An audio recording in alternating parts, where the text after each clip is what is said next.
Hi guys, welcome back to my channel. I hope you're having a great day, and yeah, I wish you all the best for the week ahead. Hope that you achieve everything that you endeavor to achieve. Here on this channel we talk about everything to do with the African diaspora, politics, music, life, love and everything in between. So if you're interested in those topics, please like, share and subscribe, and remember to hit the notification bell so you'll be notified whenever I have another video. So anyway, today I want to talk about land, I want to talk about conflict and separatist movements. And no, I'm not talking about Israel and Palestine, I'm talking about Ambazonia and Cameroon. So Cameroon and Ambazonia do not get the type of media attention awarded to Israel and Palestine, so we're going to give them a bit of attention today because that conflict equally is also rooted in post-colonialism and and Britain's interference, let's say. So let's get into it. I've got my notes should I need them, so hopefully we'll be able to wrap this up pretty quickly, and it will give you a better understanding of what that conflict is about, so you can empathize with your friends from Cameroon, and you can also maybe even try and get involved and do something, help to raise awareness and do something that will be able to help in some way, no matter how small that help is, right? So anyway, after the Berlin Conference, Germany, had Cameroon as part of their territories, but after the First World War, Germany lost much of their territories and Cameroon was one of them. So Cameroon went to Britain and also went to France. So France gained 80% of Cameroon and Britain 20%. Britain already had huge swathes of land in Nigeria, so didn't really need much more. And so France had the lion's share of the land. So anyway, what happened was after that now, Britain decided, to do what they do usually when they colonize, and that is to divide and rule. So they divided up their territory into two, Northern Cameroon and Southern Cameroon.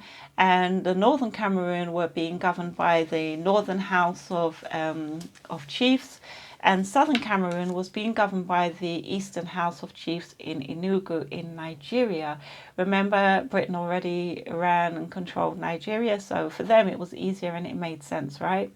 France did what the French like to do. They like assimilation, so they were set about making, getting the people to embrace Frenchitis, Frenchdom, becoming French, right? Speaking the French language and all the rest of it, whatever. Anyway, after a while, Southern Cameroon decided that they no longer wanted to be governed by the Eastern House of Chiefs in Enugu. They felt they were being treated unfairly, harshly, and they wanted out. And they did get out. They decided to set up their own state and govern themselves, which they did, and they were very successful. They had their own court system, education, they had their own free and fair democratic elections. So in like 1959, they elected their prime minister, John Foncha, and most people kind of felt that they were actually doing really well.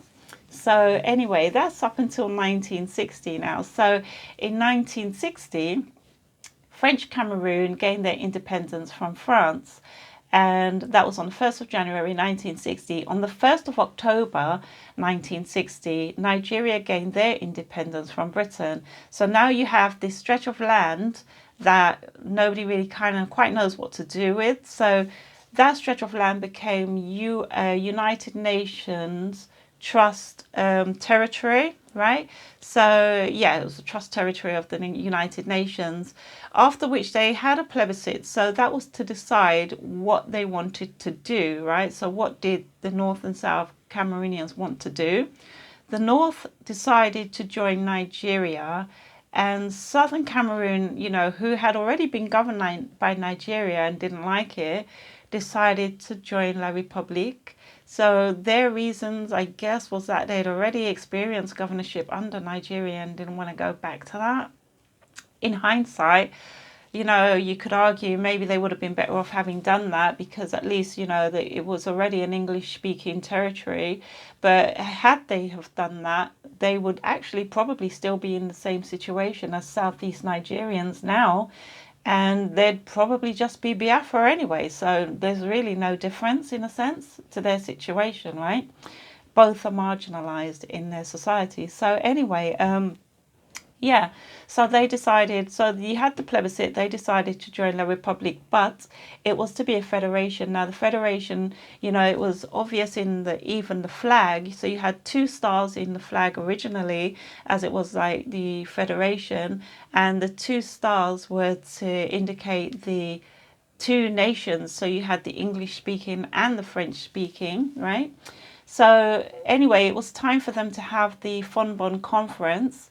And at the conference, and this is the following year, so after the plebiscite, now you had the conference to decide, what goes into the constitution, how they're going to govern themselves, right? You've now joined us. What are we going to do? So they already had a constitution, so it's where they're going to merge the two. So by the time the Southern Cameroonians got to the conference, they were told that the constitution had already been written, and that was it.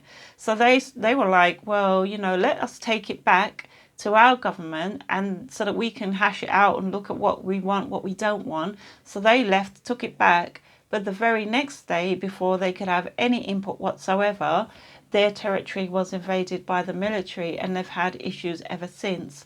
So 2017 now, fast forward right up till 2017, when this whole thing really kicked off again. So, you had protests by, the law courts, and the teacher strikes as well, university students, because they were being imposed upon. Teachers were being sent there to teach in French when the students speak English. The law courts where they were previously, being undertaken with common law, all of a sudden it's French civil law. So it was a mess, right? So the protests ended in lots of brutality against the teachers, the lawyers, and the students. And yeah, after these mass protests, basically the 1st of October in 2017, that was it. They decided to declare the state of Ambazonia, and have been fighting and waging a war ever since. Now, one of their key leaders, has been, he was incarcerated not that long ago, actually. I think it's around 2019. They had about 10 of their leaders that were arrested in Nigeria. Nigeria kind of sold them out, which they would, right? And yeah, so one of their leaders has been sentenced to life imprisonment for what? For, asking and demanding their rights. And apparently he's one of the most moderate leaders that you could ever find in a separatist leader, so-called separatist leader. But here's the thing. What is the real reason that Cameroon won't let them go? And when you think about it, right, so a lot of people have said that, Paul Biya has been there since 1982. And it wasn't until the discovery of oil that this really became an issue for the people. So the oil that, is being sucked out of the south and funneled to the mainland, right? So the underdeveloped south and the well-developed mainland, for them to enjoy the benefits of the riches of the south, and dare I say even the southeast of Nigeria, same fate again. So are these issues really about oil and wealth? Do they care? And the thing is, even if that were the case, common sense alone would have said to them, well, we want what these people have under their feet. Let's treat them well so we have no argument and they don't ever want to leave. Right now, it's in such a state that they don't want to know anymore. So what do you think, right?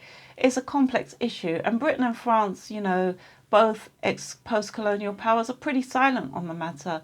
France in particular are not very helpful, or do not appear to be very helpful at all. And, several media blackouts means that a lot of people aren't getting any information at all about what is going on in southern Cameroon and to the Ambazonian. So anyway, that's it from me. Let's hear part of the national anthem, and then I am out, my people.